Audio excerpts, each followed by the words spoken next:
Nous allons continuer notre série Un message de Dieu à ma pause de midi. C'est une très grande joie, mes frères et sœurs, de commencer cette section d'aujourd'hui.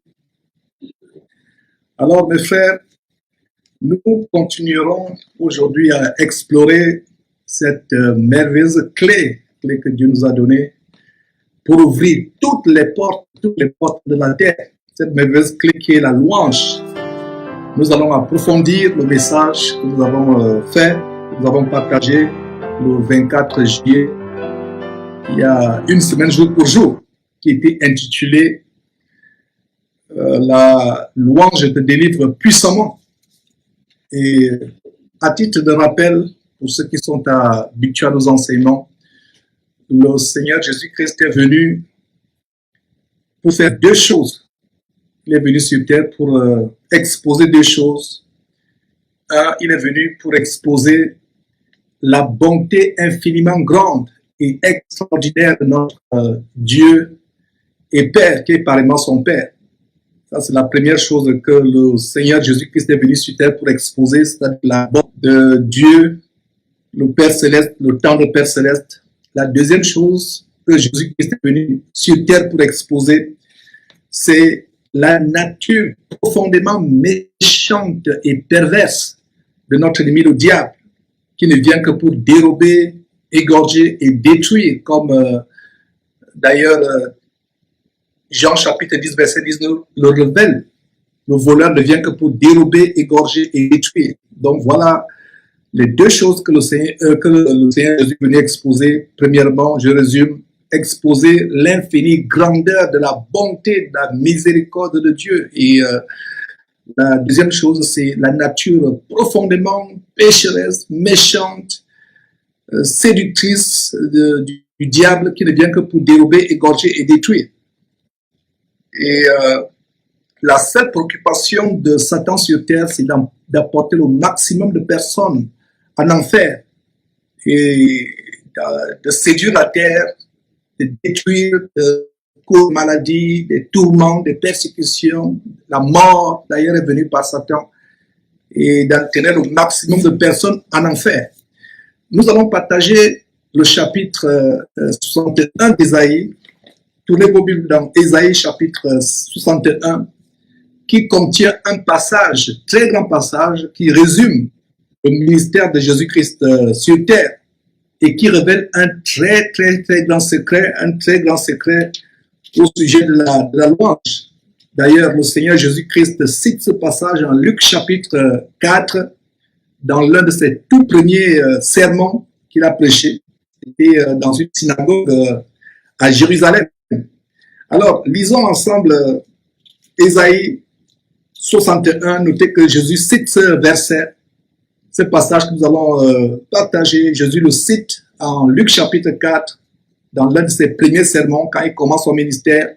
Il se trouvait à Jérusalem. Et ce passage que nous partageons aujourd'hui, c'est ce passage que Jésus a lu en Luc chapitre 4 et qui contient une grande révélation au sujet de la louange. Alors, nous lisons quoi au verset 61? L'Esprit du Seigneur, l'Éternel est sur moi, car l'Éternel m'a oint pour porter de bonnes nouvelles aux malheureux. Il m'a envoyé pour guérir ceux qui ont le cœur brisé, pour proclamer aux captifs la liberté et aux prisonniers la délivrance. D'abord, le verset 1 nous montre quelque chose de très grand.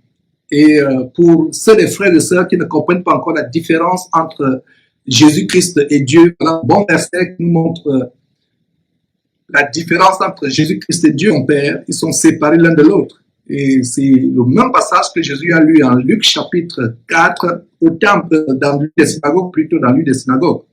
Alors, l'Esprit du Seigneur, de quel Seigneur il s'agit? Le Seigneur Dieu, l'Éternel, est sur moi. Moi, et puis, est mis pour qui? Est mis pour le Seigneur Jésus-Christ.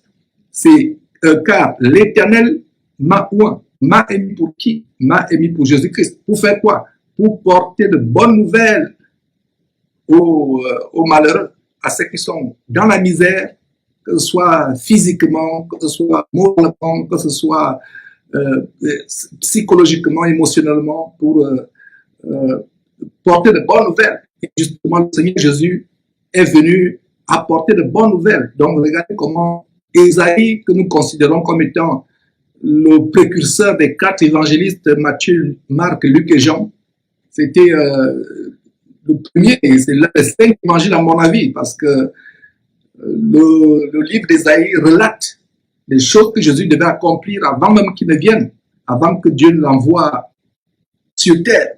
Alors, qu'est-ce que nous voyons ici? Ésaïe chapitre 61, verset 1. Qu'est-ce que Dieu, le Seigneur Dieu, a ou en Jésus de faire? Alors, la réponse est ici, faire quoi? 1. Porter de bonnes nouvelles aux malheureux. 2.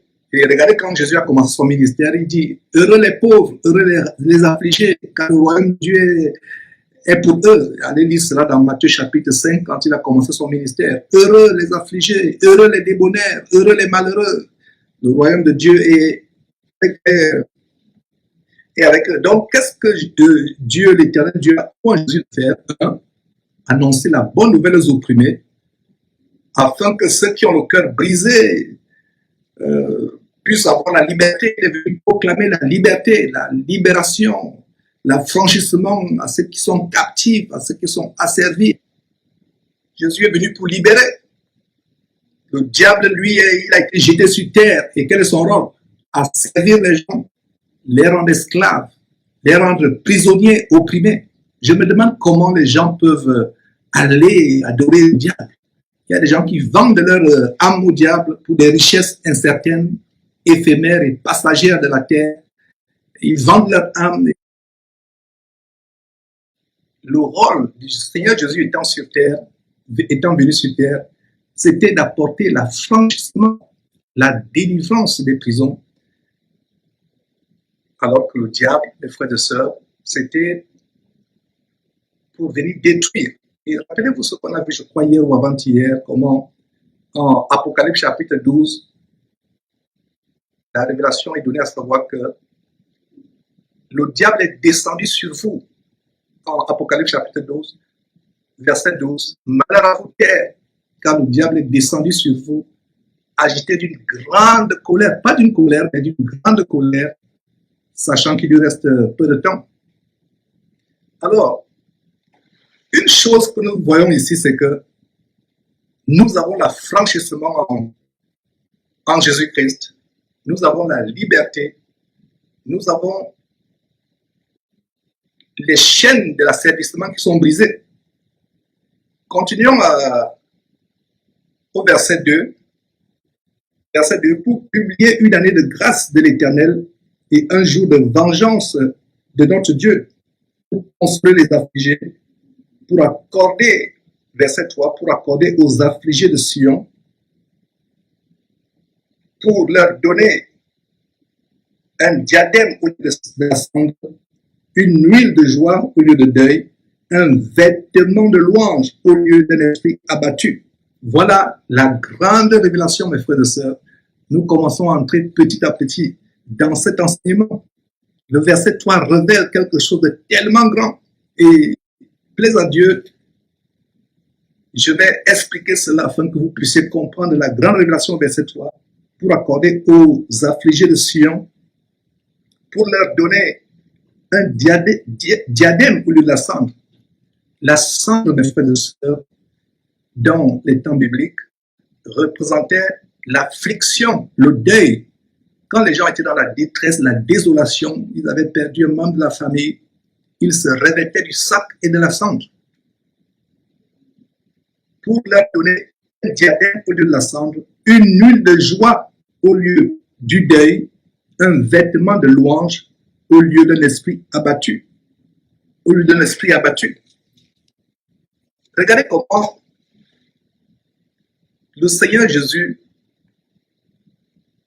dont il est question ici, préfigurait déjà ce que le Saint-Esprit nous dit en 1 Thessaloniciens chapitre 5, verset 16, à savoir, soyez toujours joyeux, soyez toujours joyeux. Le manteau de deuil est ce que beaucoup de chrétiens portent aujourd'hui. Ils sont abattus par les problèmes de la vie, ils se découragent, ils sont opprimés, ils ont un manteau de deuil, ils ont plutôt la cendre. Alors, au lieu d'avoir cela, qu'est-ce que le verset dit? Le verset dit, un vêtement de louange. Un vêtement de louange, mes frères et sœurs.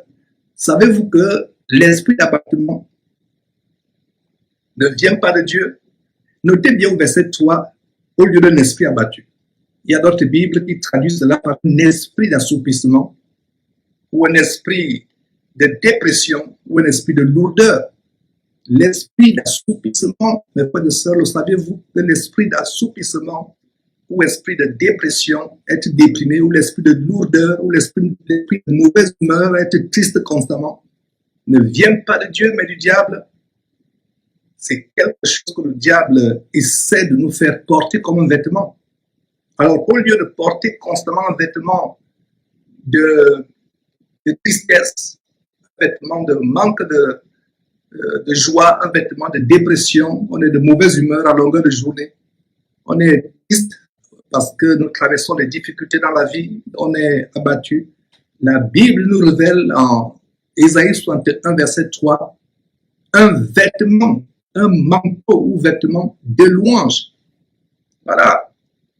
Donc vous pouvez, à partir d'aujourd'hui, sur la base de ce verset, prendre la décision de vous débarrasser de tout manteau ou de tout vêtement de dépression, le déchirer, l'ôter de vous, vous en débarrasser, le déchirer, en proclamant avec foi et avec assurance, au nom de Jésus-Christ, je te résiste, je te résiste.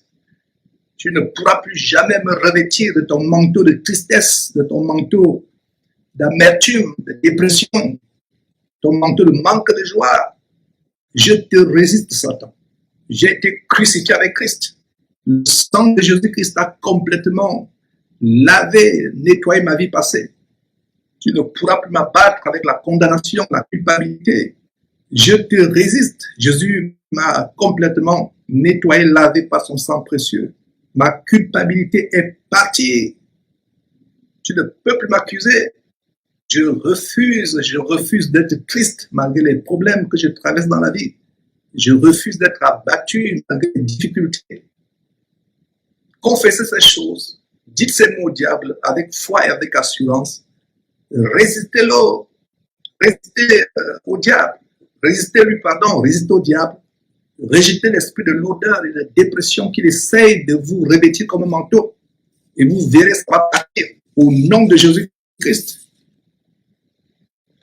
Jésus-Christ est venu pour chasser cet esprit de dépression de ta vie, mon frère, ma soeur, de manière permanente, de manière définitive. Il est venu enlever ce vêtement de dépression qui est dans ta vie, ce vêtement de mauvaise humeur. Tu essaies d'être dans la joie, mais la joie ne vient jamais. Tu es plutôt triste à longueur de journée. Non seulement Jésus-Christ est venu t'enlever ce vêtement, mais il est venu te revêtir de quelque chose de plus grand. Il n'est pas seulement venu,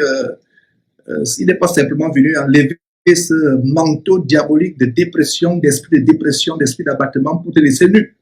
Parce que s'il te laisse nu, le diable viendra encore avec d'autres manteaux, d'autres vêtements de dépression. Mais Dieu et son Fils Jésus-Christ nous habillent avec un vêtement nouveau.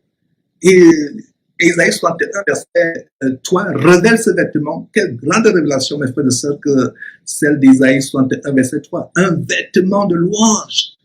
Un vêtement de louange, n'est-ce pas merveilleux? Ce n'est pas la volonté de Dieu que nous soyons déprimés. Ce n'est pas la volonté de Dieu que nous soyons abattus. C'est pour cela que le Saint-Esprit nous donne cette grande révélation en 1 Thessaloniciens chapitre 5, verset 16, soyez toujours joyeux. Le Saint-Esprit nous donne cette révélation parce que Dieu, notre Père, le tendre Père céleste, est tellement bon. Il ne voudrait pas qu'un de ses enfants soit envahi à longueur de journée par la dépression, par l'amertume, par l'anxiété, par les soucis. Et certains chrétiens deviennent anorexiques, ils perdent l'appétit, donc deviennent insomniaques, ils n'arrivent pas à dormir tellement ils sont embêtés par les problèmes. Leur cœur est rempli de soucis et cela entraîne d'autres maladies telles que les maladies cardiaques cérébrales. L'exhortation d'aujourd'hui a pour but de nous révéler ce manteau de louange. Passer le temps à louer Dieu, à rendre grâce à Dieu, à louer Dieu, même si on traverse des difficultés, même si on est persécuté, louer Dieu pour ce qu'il voit. Comme on verra dans quelques instants, le diable ne veut pas entendre la louange dans ta vie. Le diable n'aime pas quand nous louons, quand nous chantons les cantiques, quand nous glorifions Dieu. Il n'aime pas cela. Il ne voudrait pas qu'il y ait la louange dans ta vie. Il ne voudrait pas qu'il y ait la louange dans ta maison. Il ne voudrait pas qu'il y ait la louange dans ton assemblée.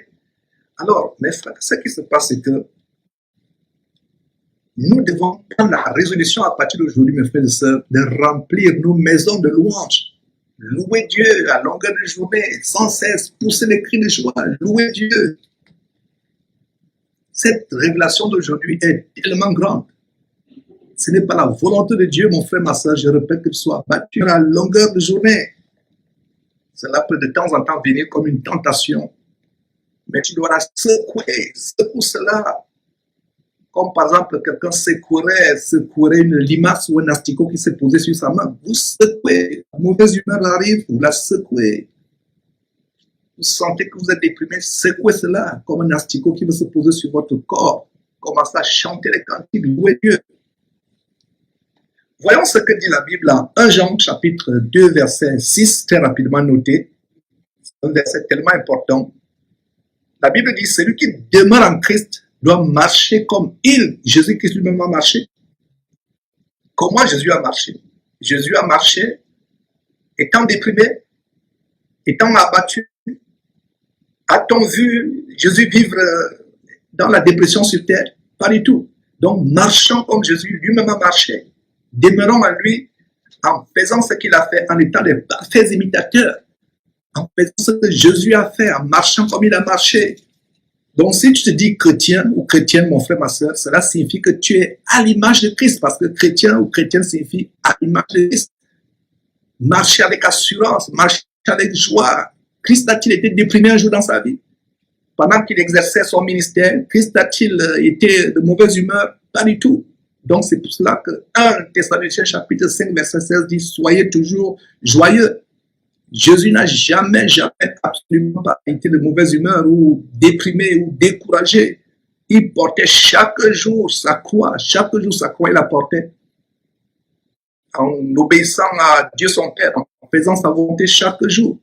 Donc, choisis aujourd'hui, mon frère, ma soeur, choisis de vivre une vie merveilleuse en te revêtant de ce vêtement de louange qui vient de nous être révélé en Ésaïe chapitre 61, verset 3. Revêt-toi à partir de ce jour, de ce vêtement de louange et débarrasse-toi de tout esprit, de tout manteau de lourdeur avec lequel le diable veut t'envelopper. Débarrasse-toi de tout manteau de dépression. Oins-toi d'une huile de joie. Ésaïe 61, verset 3. Il y a une huile de joie et non une huile nauséabonde et pestilentielle de dépression. Mais oins-toi d'une huile de louange, la louange à Dieu. Quelle merveilleuse révélation. Voilà comment on peut vivre une vie extraordinairement merveilleuse sur terre, malgré les dépressions, malgré les problèmes que nous traversons. Et voilà les clés, mes frères et sœurs, pour une vie merveilleuse sur terre. Les hommes les plus heureux sur terre, ce n'est pas ceux qui sont milliardaires, qui ont des grands boulots, des grandes richesses, au contraire. Sinon, les cabinets de cardiologues ne seraient pas remplis de riches. Ce ne sont pas les pauvres qui vont dans les cabinets de cardiologues. Les cabinets de cardiologues sont remplis de gens fortunés, tellement riches. Parce que plus ils sont riches, plus ils ont des soucis. Le sommeil du pauvre est doux. Qu'il a mangé, qu'il n'ait pas mangé, son sommeil est doux. Pourquoi? Parce que ce pauvre se confie à Dieu. Que vous ayez des grands biens, que vous n'en ayez pas, que vous soyez riche, que vous ne soyez pas riche, confiez-vous à Dieu de tout votre cœur. Et voilà ce qui se passe quand on se confie à Dieu de tout notre cœur. Nous avons la paix parce qu'on se confie en lui. Une paix qu'aucun homme ne peut vous donner. Regardez ces prix Nobel de la paix qu'on donne aux hommes de ce monde. Ils reçoivent les prix Nobel de la paix, mais ils n'ont pas le sommeil la nuit. Ils manquent d'appétit parce qu'il n'y a pas de paix dans leur cœur. Jésus nous disait dans un des évangiles, je vous donne ma paix. Je ne vous la donne pas comme le monde la donne. La paix du monde vient du fait que nous avons un bon boulot, tout va bien dans notre couple, tout va bien dans notre famille. Ça, c'est la paix du monde. il n'y a pas la guerre dans notre pays, tout va bien, l'économie marche, mais la paix de Dieu, la paix que Jésus-Christ nous donne, c'est une paix de l'âme, c'est une paix spirituelle en dépit des problèmes, en dépit des persécutions, en dépit des tribulations. Voilà une merveilleuse paix. Lisons en Psaume chapitre 2, cette déclaration que Jésus-Christ cite dans le temple, en Matthieu chapitre 21, quand les enfants sont mis à crier à haute voix, Hosanna, Hosanna. Donc allons d'abord dans Psaume chapitre 8 rapidement. Il y a tellement de choses à partager, mes frères et sœurs. C'est pour ça que je suis tellement béni de ce que Dieu a rendu disponible, cette série de messages à mon poste de midi. Donc dans Psaume 8, il y a une sœur en France d'ailleurs qui nous avait appris ce psaume. C'est un grand psaume, enfin qui nous avait appris le cantique composé sur la base de ce psaume. Je corrige, donc elle nous a appris un cantique qui a été composé sur la base de ce psaume. Éternel, tu es magnifique, tu es magnifique. Et il y a quelque chose au verset 2. Psaume 8, verset 2. Éternel, notre Seigneur, que ton nom est magnifique sur toute la terre. Ta majesté s'élève au-dessus des cieux. Verset 3. Par la bouche des enfants et de ceux qui sont à la mamelle, tu as formé ta gloire pour confondre tes adversaires, pour imposer silence à l'ennemi et au vindicatif. Pour imposer silence à l'ennemi et au vindicatif. Mes frères, voilà une merveilleusement, extraordinairement, infiniment grande révélation au verset 3. Par la louange, nous réduisons Satan au silence. Lisez très bien le verset 3. Par la bouche des enfants et de ceux qui sont à la mamelle, tu as fondé ta gloire pour confondre tes adversaires, pour imposer silence à l'ennemi, au vindicatif. Quelle révélation! Nous avons lu ce verset pendant des années sans comprendre comment la louange est le moyen par lequel on ferme la bouche à Satan. Satan n'aime pas quand on loue, il se ferme les oreilles. Mon frère, je te donne une révélation. Si tu es attaqué par les démons, tu es attaqué par toutes sortes de situations, des problèmes, des mauvaises pensées, mets-toi sur tes deux pieds, commence à chanter les cantiques à haute voix, commence à glorifier Dieu, à chanter les cantiques de louer. Le diable déteste la louange. Je vous ai fait le témoignage de mon épouse qui avait été guérie. Elle avait des maux de tête depuis quelque temps. Et lors d'une veillée de prière, je crois, on s'est mis à chanter à tue-tête. Et elle nous a interrompu pour dire qu'elle ne sent plus le mal. Le mal est parti. Et nous avons compris que c'est une attaque démoniaque. Les démons qui t'embêtent dans ton sommeil, dans ta maison, des difficultés, peu importe les attaques, comment elles se manifestent, commence à louer Dieu, loue Dieu, glorifie Dieu, et les choses vont se passer selon les promesses de Dieu. Regardez ce grand verset. Est-ce que vous saviez que le verset 3 de Psaume 8 nous montrait une grande révélation comment, par la louange, nous fermons la bouche, nous réduisons au silence Satan. Donc, quand tu commences à louer Dieu, c'est une manière de dire Satan, tu te tais et il se tait. On n'a même pas besoin de prier. C'est vrai que nous devons aussi avoir une vie de prière abondante, mais le plus de temps que nous passons à louer Dieu, la puissance de Dieu se manifeste. Et je pense que à partir d'aujourd'hui, nous allons commencer à développer chacun pour sa part dans nos maisons, avec nos enfants, avec nos époux si on est marié ou avec nos frères de sœurs en Christ, cette pratique de louer Dieu abondamment. Mes frères et sœurs, regardez ce qui se passe en Matthieu chapitre 21. Et c'est le récit où Jésus entre à Jérusalem.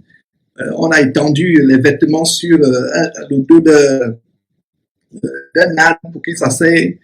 Et il a fait une entrée triomphale à Jérusalem. Il y a même les gens qui étalaient leurs vêtements pour que Jésus y marche dessus. Et c'était un grand jour. Et qu'est-ce qui se passe? Le Seigneur, donc, Jésus va citer Psaume 8. Psaume chapitre, Jésus va citer Psaume chapitre 8, verset 3, aux chefs religieux qui étaient embêtés d'entendre les enfants louer. En fait, qu'est-ce qui les embêtait? Qu'est-ce qui faisait que ces gens soient embêtés? C'est le diable en eux. Il y a des fois, vous chantez des cantiques, les gens dans votre maison ne veulent pas que vous chantez des cantiques. Bien des fois, c'est les démons qui ne veulent pas entendre ces cantiques. Même certains soi-disant frères et sœurs en dans l'église, ils vont vous reprocher, non, tu chantes trop, tu exagères avec tes cantiques là, tu exagères avec tes louanges. Comprenez que c'est le diable qui est en train de parler à travers vous. Donc si quelqu'un, frère, soi-disant, dit, non, ma soeur, tu exagères avec ta louange.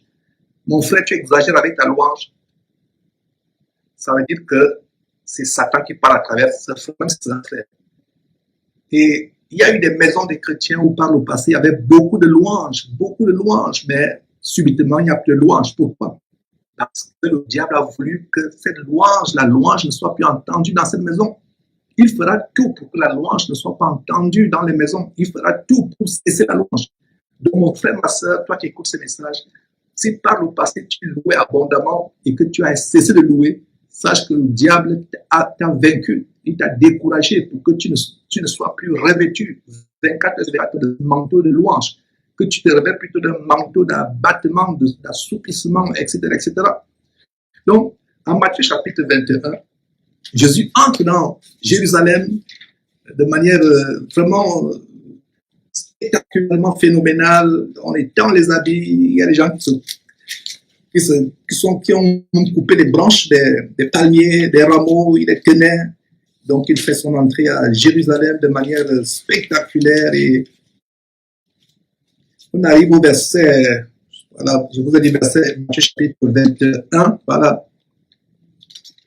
Matthieu chapitre, donc au verset 15, lisez même à partir du verset 7, lisez à partir du verset 7, mais ce qui m'intéresse ici, c'est à partir du verset 15, vous pouvez lire tout le chapitre, donc verset 15. Mais les principaux sacrificateurs et les scribes furent indignés à la vue des choses merveilleuses qu'il avait faites. Donc regardez, les chefs religieux ne comprenaient pas ce que Jésus faisait.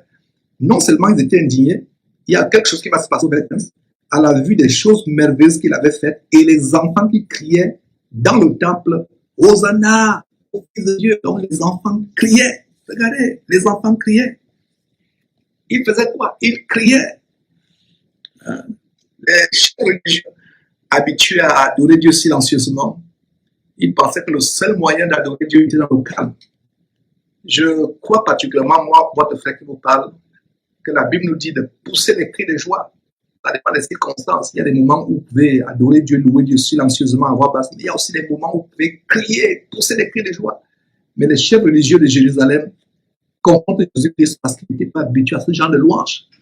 Ils n'avaient jamais vu cela. Et regardez, Jésus, en venant sur terre, a quitté le ciel. Et au ciel, qu'est-ce qui se passe? Les anges à tue-tête louent Dieu. Longueur de journée, crient. Quand nous prions cette prière que nous avons partagée il y a quelques jours, à savoir notre Père qui est aux cieux, que ton règne vienne, que ta volonté soit faite sur la terre comme au ciel. Qu'est-ce qui se passe au ciel? La louange 24 heures sur 24 heures. Est-ce que nous pouvons aussi transformer nos maisons à des endroits de louange? Si tu transformes ta maison en un endroit de louange, mes frères et sœurs, c'est comme si ta maison était un petit ciel, un petit paradis. Parce qu'au ciel, la louange 24 heures sur 24 heures. J'aimerais que cet enseignement nous encourage, nous galvanise à revenir à cette pratique de louange pour ceux qui l'ont eu par le passé ou qui sont découragés. Et aussi pour ceux qui n'ont jamais expérimenté ce manteau de louange. Louer Dieu. Regardez comment sont notés ce somme 8. Toi nous dit que par la louange, on ferme la bouche à l'ennemi, on ferme la bouche, on réduit Satan au silence. Les enfants crient à haute voix, Hosanna, fils de David. Et il lui dit, entends-tu ce qu'ils disent? Donc il répond, Jésus dit, mais est-ce que tu entends ce que ces enfants disent? Jésus cite alors, il cite ici, Somme 8, verset 3. Oui, leur répondit Jésus, n'avez-vous jamais lu ces paroles? Tu as tiré des louanges de la bouche des enfants et de ceux qui sont à la mamelle. Voilà. Et en revenant dans ce somme, nous voyons comment Jésus nous montre comment la louange est quelque chose de merveilleux. Et quand Jésus cite Somme, chapitre 8, verset 3, je suis persuadé qu'il savait la révélation que je viens de vous partager, à savoir que c'est là où on réduit au silence. Qu'est-ce qui indignait les chefs religieux? Que les enfants crient Hosanna, Hosanna, les enfants louent le Seigneur Jésus et louent Dieu son Père. Alors, si quelqu'un est indigné par le fait que vous louez, si quelqu'un n'aime pas votre façon de louer, sachez que le diable est en lui. C'est le diable en lui, ce sont les démons en lui qui ne veulent pas vous écouter. Si vous allez quelque part, vous commencez à louer Dieu. Et il y a ces assemblées d'ailleurs, dans notre assemblée ici à Houston par le passé. J'étais en train d'exhorter comment nous devons vraiment chanter. Il y a des gens qui chantent comme si c'était le deuil. Vous voyez, et dans peut-être votre assemblée, vous voyez des gens chantent de manière mécanique, le visage est allongé, le visage est allongé par l'amertume, par la dépression, par le découragement, le visage s'allonge par le souci. Il y a aucune joie dans le cœur. C'est l'occasion, mes frères et sœurs, de retrouver notre joie, de retrouver notre manteau pour ceux qui l'ont perdu, et ce manteau de louange, et pour ceux qui n'ont jamais eu ce manteau, de l'expérimenter, d'expérimenter ce manteau afin qu'il n'y ait plus de dépression. Regardez comment la parole de Dieu nous encourage à être joyeux malgré les tribulations, malgré les persécutions, malgré les outrages, malgré tout ce qu'on peut traverser. Rien, absolument rien sur terre ne doit perturber notre joie. Notre joie doit être parfaite, parfaitement parfaite, absolument parfaite. Nous devons arriver au point où, mes frères et sœurs, notre joie est parfaite. Nous nous réjouissons même des afflictions. Pourquoi? Parce qu'il y a la joie. Regardez, Paul et Silas, ils étaient en prison. Ils avaient battu un église, cela dans Actes chapitre 16. Ils avaient délivré une femme. Ils avaient chassé l'esprit de divination, l'esprit de Python, par laquelle cette femme disait la bonne aventure, prophétisait des choses diaboliques. Et les maîtres de cette femme ont fait jeter Paul et Silas en prison. On les a battus, le corps lacéré des blessures béantes profondes. Mais malgré cela, ils chantaient les cantiques à haute voix. La puissance de Dieu s'est manifestée dans la prison. Les chaînes sont coupées, les portes de la prison sont ouvertes. Et plus tard, c'est même le geôlier, le chef de prison, et toute sa famille qui ont eux aussi été délivrés, sauvés. Ils ont été baptisés, ils sont convertis au Seigneur Jésus-Christ. La louange est merveilleuse. Le diable fera tout pour vous revêtir plutôt de dépression, pour vous revêtir de mauvaise humeur. Alors, prenez la décision de vous revêtir la base d'Ésaïe chapitre 61, verset 3, de ce manteau de louange, louer Dieu 24 heures sur 24 heures s'il le faut.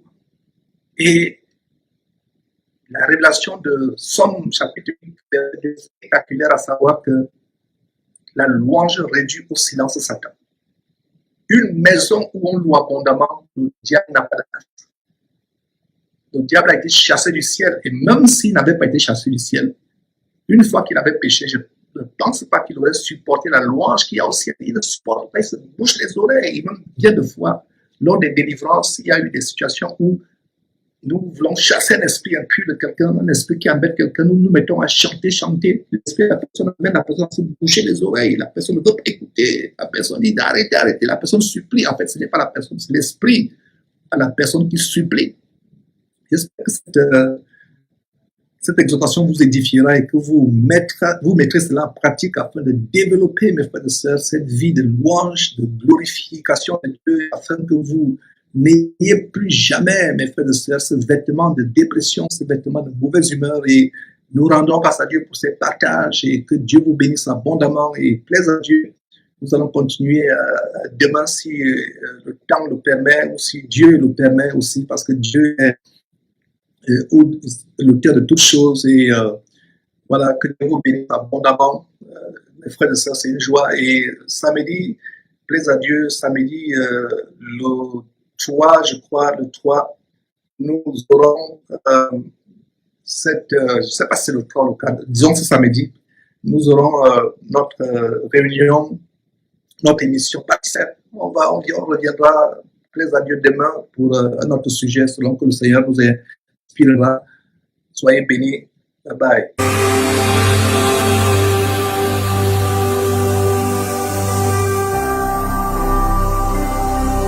Jésus-Christ TV, vous connaîtrez la vérité et la vérité vous affranchira.